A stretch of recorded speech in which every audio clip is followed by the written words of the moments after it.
This week is a new start, a new beginning.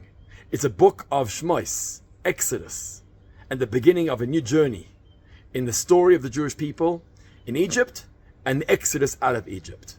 Many of the commentators pick up on the fact that the new book begins with the listing of the names of the tribes of Israel who are now living in Egypt.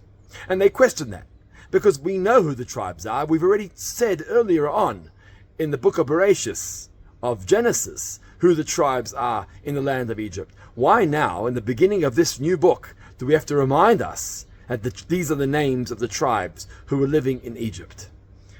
And there's a beautiful insight which one of the commentators shares, and that is that Yaakov Avinu, the forefather, the patriarch, just passed away. He just died in the last week's parsha of Vayechi. This is the first parsha when they no longer have the patriarch, the leader of their family, alive. And you know what happens when the father, the patriarch, passes away?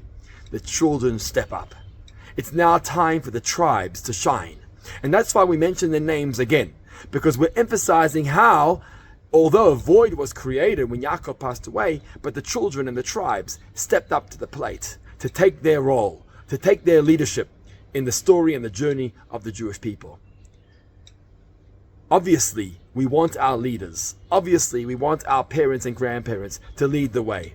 But we all know that life is temporary, and comes a time when the leader, the patriarch, the matriarch, is no longer. It's an opportunity for the next generation to step up.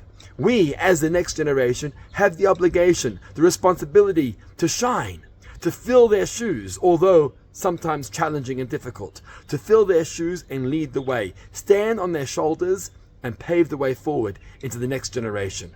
What a moment this was for the tribes of Israel, hence why the Torah lists their names once again. Shabbat Shalom.